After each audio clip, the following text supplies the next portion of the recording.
Alright guys, so I'm doing a review video on the C308 that I have from Century Arms.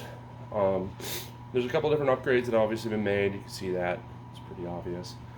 Slings, buttstock, forward furniture, so on and so forth, scope, pistol grip, foregrip, and you can see the muzzle brake on the end is also not stock. So I'm going to go ahead and dive into what we're looking at here.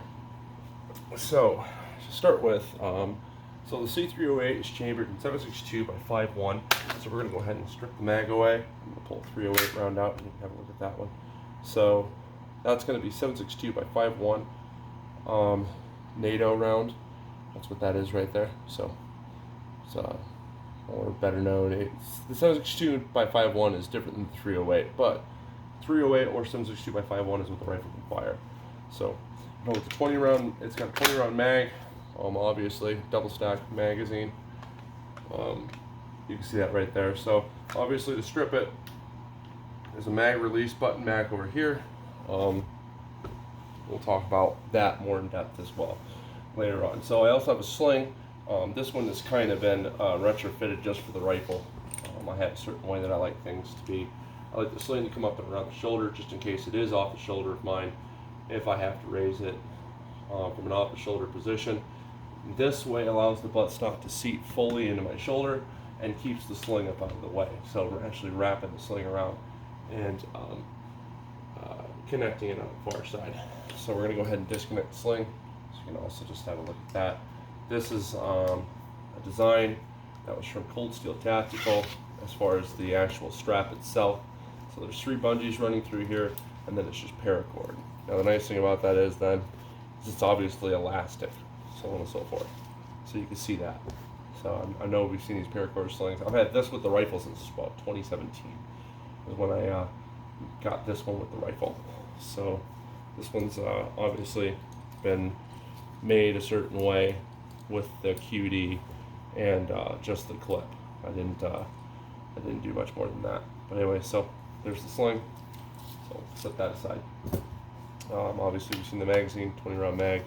I put straps on the top so that when I reach into my kit to grab the magazine, if I can't get a full seat on it, I can just pop it right on out. Especially if you're in a laying position, it allows you to quickly yank the mag out of your pouch and so on and so forth.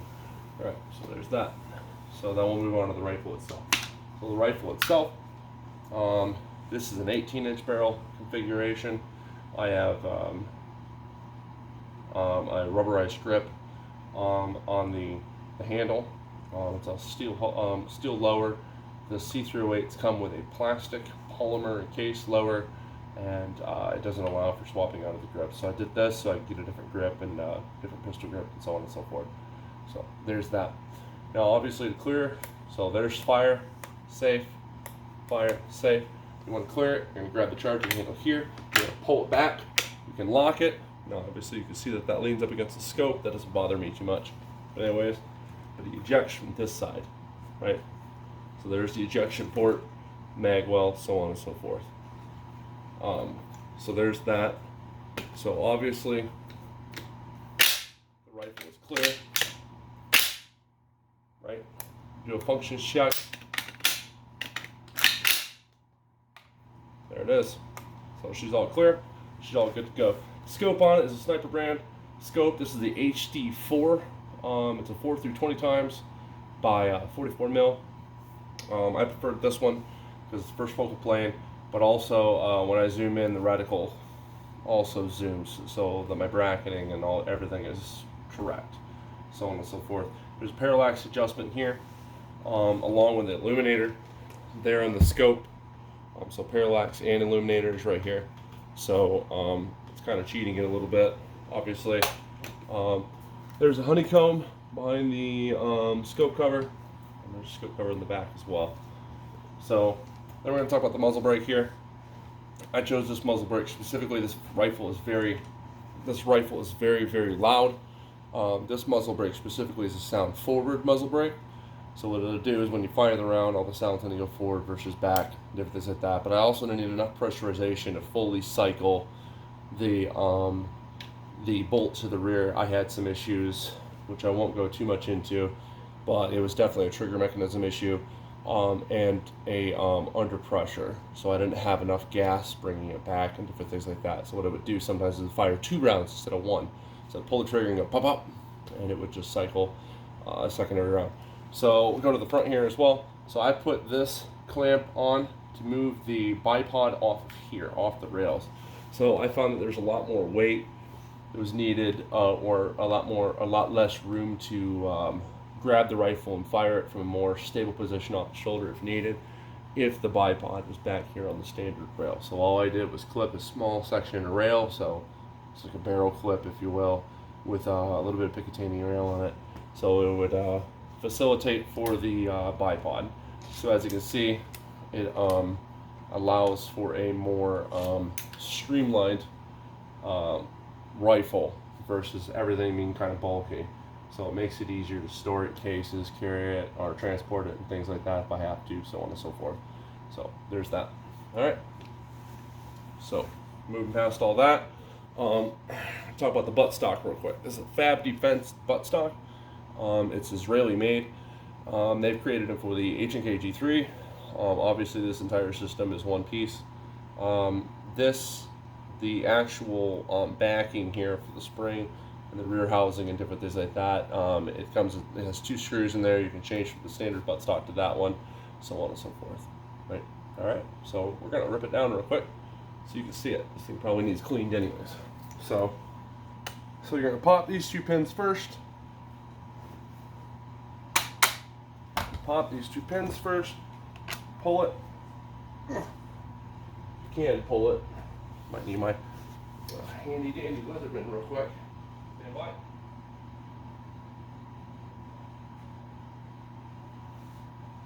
Let's see what we got here. Right. Brief intermission on that. So I'm just going to grab a screwdriver because I can just pry it up. Just something to pry it up. So there's that. You got 2 pins, 2 rolling pins. Those are the rear end. Take the rifle now. You have to get the buttstock off. And this is a little bit more difficult. It's a little tighter back here than I would like. But there it goes. All right. So now that we've got that all opened up and everything like that, so we're into the spring housing. So obviously it's a spring assisted forward. So there's your buffer spring, buffer spring rod, different things like that. So as you can see that's all one piece there. So that's all that all is right there, right? So move on to the next part. So the next part obviously being pistol grip. So this is a drop in and out pistol grip. If you want to clean it, there's a pretty easy way to do this. If you decide you want to clean it, if I can remember how to get it out, there we go. So safety comes out first, and then the entire assembly just pops. Should just pop right out. Very careful though, because there's a pin here. Pop out and all that will be like that. So obviously you can see it needs a little bit of cleaning on the lower. It's been not fired in a very long time, so it just needs a little bit of cleaning, but it has been oiled plenty. So there's your trigger mechanism. That's the entire trigger pack right there. The C308. So handle here, trigger mechanism, spring, safety, 2 pins here. Now for the quick and easy part, pulling the bolt out. So you're gonna grab this. Don't give it too much of an oomph, or that thing will come flying out at you, right? So now do it again. All right. So put the bolt, the charging handle back forward, reach up through here, push the bolt right out the back. There's your bolt carrier group. So this is a delay roller. What do they call it again? Delay roller blowback fire. So it's delayed blowback roller locking system. So when this goes forward, these little rollers here pop out to lock it in place. When it fires, the gases start pushing the bolt back, which allows then the rollers to then come back out of place and different things like that. So that's what it looks like. There's a lot more that goes into this. You can take this apart by knocking this pin out, not this pin out. You can take this, drop this piece out, which will allow this to slide off the end where the firing pin is all contained and everything is within there. So it is a very tight system, as you can see.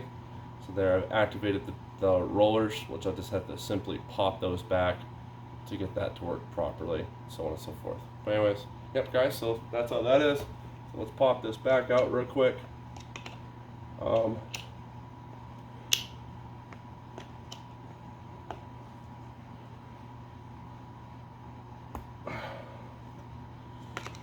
think we'll just pop that back out real quick. Oh crap. Alright, give me a second, brief intermission. Alright guys, got it back in place. So obviously then to put the whole rifle back together, it's pretty standard. Take the forward receiver, place it up, take the bolt carrier group, shove it in there, make sure that your roller, the forward part of the bolt is forward, take it, drop it in, take this, put this back in here, make sure all your pins are still there and everything like that before you set it in. Otherwise you're going to have a very hard time getting it, one, back out, and two, put back together. So make sure everything's correct. Obviously that's correct now. We're going to go ahead and let that pressure forward, make sure. So we're going to hold the trigger, do a functions check, should pop. So as you can see, fired it. I'm going to bring it in close. You see that slight movement? That means that the secondary sear is resetting properly. So there's that. So take this, place it right in here.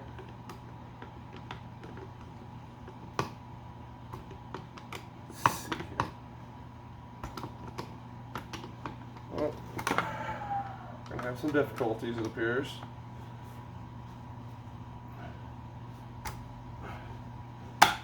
There we go. Still in there. Safe, fire, so on and so forth. Okay. So we're going to take the spring, guide rod, goes back in the back side of the bolt there. Make sure it seats. There we go. Take this, set it in place, right on in. Get these two pins, put them back into place. Most people would not recommend you use the magazine. I think you can. It's a steel mag. There you go. She's all back together.